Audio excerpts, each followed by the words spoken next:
हमारे राम आ गए। राम भारत की चेतना है, राम भारत का चिंतन है। हमारे राम आ गए। कि मंदिर वही बना है जहां बनाने का संकल्प लिया था। राम भारत की प्रतिष्ठा है, राम भारत का प्रताप है। हमारे प्रभु राम आ गए। राम प्रवाह है, राम प्रभाव है, राम नेति भी है, राम नीति भी है।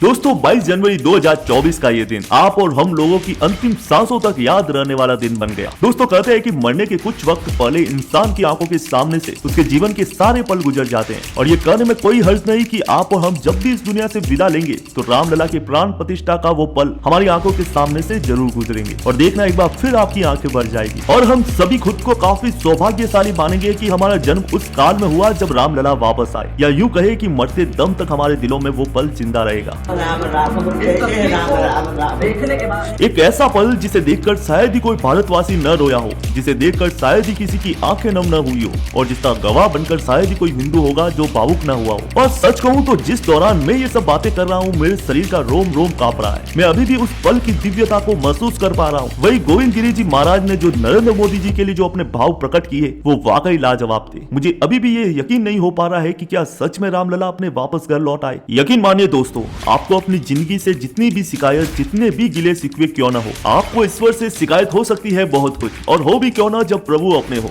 आपको प्रभु से शिकायत हो सकती है कि मुझे कमजोर क्यों बनाया, मुझे गरीब घर में पैदा क्यों किया, या मैं एग्जाम में पास क्यों ना हो पा रहा हूँ, और ऐसी अनगिनत शिकायतें जो आप प्रभु के पास लेके जाएंगे। लेकिन यकीन मानिए आपको इस बात का भी ईश्वर को शुक्रिया अदा करना ही पड़ेगा कि आप उस दौर में जन्मे हैं जिस पल का इंतजार सैकड़ों सालों से किया जा रहा था, और आपको यकीन नहीं होगा कि करोड़ों लोग तो सिर्फ इस पल को देखे बिना ही चले गए। नमस्कार, जय श्री राम। मेरा नाम संजय। दोस्तों आज के इस वीडियो में आपका स्वागत है, और अगर आप यहाँ तक इस वीडियो को देख चुके हैं तो आपका दिल से धन्यवाद, और भगवान राम की कृपा आप पर हमेशा बनी रहे। आज से 500 साल बाद जब भी इस बात का जिक्र होगा कि 22 जनवरी 2024 को अयोध्या में भगवान श्री राम के मंदिर की प्राण प्रतिष्ठा हुई, तो दुनिया उन लोगों से जलेगी, ईर्ष्या करेगी जो जीते जी यह सब कुछ देख पा रहे हैं। विश्वास रखिए दोस्तों, अपने लाइफ टाइम में, अपने जीवन काल में प्रभु श्री राम के मंदिर की प्राण प्रतिष्ठा देखना ही इतना बड़ा सौभाग्य है कि उसके सामने दुनिया की सारी शोहरत, सारी दौलत, सारी खुशियां, सारा पैसा कोई मायने नहीं रखता। जैसा हम उन लोगों के बारे में सोच के एक्साइटेड हो जाते हैं जिन्होंने 15 अगस्त 1947 की पहली सुबह आजादी की खुशबू महसूस की। यह सोचकर ही हमें रोमांचित कर देता है कि उन लोगों को कैसा महसूस हुआ होगा, क्या फीलिंग रही होगी उनकी।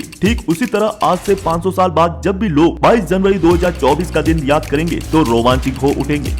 Very divine occasion, blessed to be a part of this. Bharat आज नया आयाम लिख रहा। मेरा सौभाग्य है कि मुझे यहाँ पे आने का मौका मिला। अब सोचिए, क्या आपसे बड़ा कोई खुश नसीब है, क्या आपसे बड़ा कोई भाग्यशाली है? और अगर नहीं तो इस पल से अपने मन से जिंदगी को लेकर जितनी भी कड़वाहट है उसे थूक दीजिए। अपने जीवन को लेकर, अपनी लाइफ को लेकर, अपने भाग्य को लेकर आपको जितनी भी शिकायत है उन्हें भूल जाइए और सिर्फ 22 जनवरी के दिन को देखने के लिए खुद को सबसे स्पेशल मानिए। उसके लिए ईश्वर को थैंक यू बोलिए। मुझे याद नहीं आता कि टीवी पर 22 जनवरी के कार्यक्रम के दौरान कितनी दफे मेरी आंखें नम हुई होगी। मुझे याद नहीं आता कि इससे पहले एक मौके पर जश्न मनाने के लिए पूरा देश एकजुट हुआ हो। मैं वो मोमेंट देखकर काफी इमोशनल हो गया जो मंदिर की प्रतिष्ठा के दौरान साध्वी रिदम जी और उमा भारती गले मिलकर रोने लगे। ये वो तेजस्वी महिला है जिन्होंने राम मंदिर के आंदोलन में अपनी भूमिका के लिए न जाने कितने अपमान सही, कितनी पीड़ा झेली, कितने सपने देखे, और सालों बाद उनका सपना पूरा हुआ तो ये आंसुओं को रोक न पाए और वही भव्य मंदिर के सामने खड़े होकर रोने लगे। ऐसी एक नहीं कई तस्वीरें प्राण प्रतिष्ठा के बाद सामने आई। दोस्तों मुझे यकीन है कि इसमें से बहुत सारी तस्वीरें आपने भी नहीं देखी होगी। ये वो तस्वीरें हैं जो राम मंदिर को लेकर भारतीय जनता के इमोशन को व्यक्त करती है और कई सारे लोगों का झूठ का पाड़ा फोड़ती है। दोस्तों प्राण प्रतिष्ठा के कार्यक्रम में प्रधानमंत्री नरेंद्र मोदी को बुलाने पर बहुत सारे लोग सवाल उठा रहे थे कि मंदिर आंदोलन में मोदी जी का क्या रोल था। वो ये भी इल्जाम लगा रहे थे कि मोदी जी इस मौके का सिर्फ पॉलिटिकल फायदा उठा रहे हैं। मुझे नहीं पता इस तस्वीर से मोदी पर हमला करने वाले संतुष्ट होंगे या नहीं, मगर यह तस्वीर मुझे बहुत भावुक कर गई। पर वो चाहते रहे, उनका जो परिश्रम।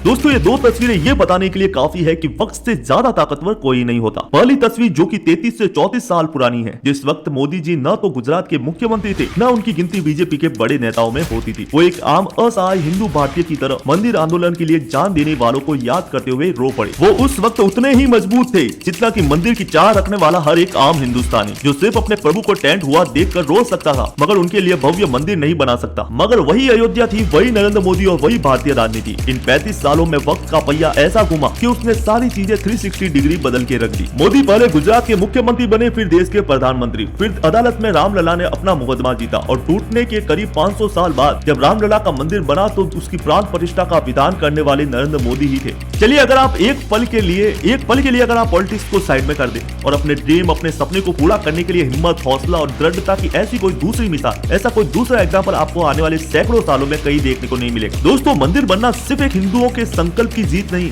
बल्कि ये बताता है कि एक देश के तौर पर हमारा चरित्र क्या है। आप एक पल के लिए जरा सोच के देखिए कि भारत की 80% से भी ज्यादा आबादी हिंदुओं की है और हिंदुओं के सबसे पूजनीय भगवान श्री राम और श्री राम का जन्म स्थल अयोध्या, इसके बावजूद भी हमें अपने भगवान को उनके घर दिलाने में 500 साल का समय लग गया। और आप तो ये बताइए कि आजादी के बाद भी इस लड़ाई को जीतने के लिए अदालत का दरवाजा खटखटाया जा रहा है। क्या आप इमेजिन कर सकते हैं कि किसी और धर्म में उन्हीं के पवित्र स्थान को बनाने के लिए इतने सालों तक स्ट्रगल किया जाए, या कोई और धर्म अपने भगवान का जन्म स्थान पर उनका घर बनाने के लिए इतना संघर्ष कर पाता? आप बताइए। बिल्कुल नहीं करता। वहाँ मर्जी पूछना और अदालत में जाना तो दूर की बात, रातों रात दूसरे पक्ष को कुचल दिया जाता।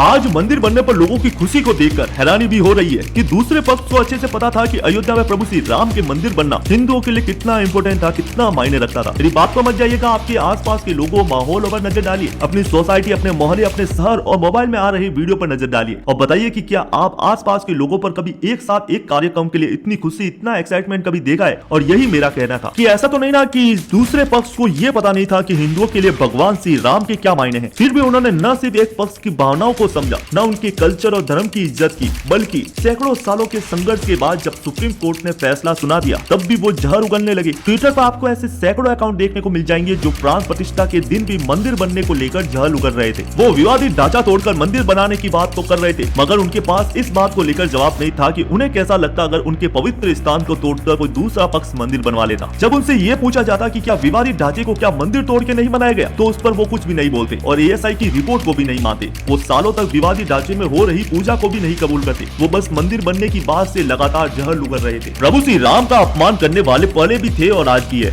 मगर जैसे पहले वाले को आज कोई नहीं पूज रहा, अब वालों की भी यही गत होगी। मगर उनमें और हम में फर्क बस यही है, और सबसे बड़ा फर्क जो है वो हमें 22 जनवरी के दिन मोदी जी ने खुद बताया। एक शाहजहां था जिसने ताजमहल बनवाने वालों के हाथ काट दिए थे, और एक हम है मंदिर बनवाने वालों के फूलों की वर्षा करते हैं। एक वो बादशाह थे जो सत्ता पाने के लिए अपने पिता की हत्या कर देते थे, और एक हमारे प्रभु श्री राम जिन्होंने अपने पिता की बात का मान रखने के लिए दुनिया के सबसे बड़े राज्य का राजपाट ही छोड़ दिया और वन में चले गए। यही फर्क है सनातन संस्कारों का और बाकी लोगों में। ये संस्कार भगवान श्री राम के ही तो दिए हैं, जिनमें हम दूसरों का छीन कर पाना तो दूर, खुद अपना भी दूसरों के सम्मान में छोड़ देते हैं। मंदिर बनाने वाले कार्यकर्ताओं पर जो मोदी जी ने पुष्प वर्षा की, उन्हीं भारतीय संस्कारों को दिखा रही है। दोस्तों, बहुत सारे लोग ये भी क्वेश्चन पूछ रहे हैं कि भगवान श्री राम का मंदिर तो बन गया, रामलला अब विराजमान भी हो गए, अब उससे बदलेगा क्या, उससे और क्या होगा? मैं बताता हूँ दोस्तों, उससे क्या होगा। दोस्तों, दुनिया में ऐसा कोई भी शास्त्र उठाकर देख लीजिए जिसमें क्लियरली ये लिखा हुआ है कि कोई भी इंसान तब तक लाइफ में तरक्की नहीं कर सकता जब तक कि वो अपने माँ बाप का सम्मान न करता हो। कोई भी इंसान अपने माँ बाप की इज्जत किए बिना लाइफ में आगे नहीं बढ़ सकता। आप अपने आसपास नजर घुमाकर देख लीजिए, जिन लोगों ने भी ऐसा किया फिर उनका असल क्या हुआ। ये इज्जत, ये सम्मान दिया गया है हमारे शास्त्रों में माता पिता को, उन्हें भगवान का दर्जा दिया गया है। अब आप एक ऐसी सोसाइटी के बारे में सोचिए, ऐसे समाज के बारे में सोचिए जहाँ के सबसे बड़े आराध्य को ही सम्मान न मिल पा रहा हो, यहाँ उनके सबसे बड़े पूजनीय भगवान को अपने घर में ही जगह न मिल पा रही हो, जहाँ उनके बच्चे अपने भगवान को उनका घर न दिलवा पा रहे हो,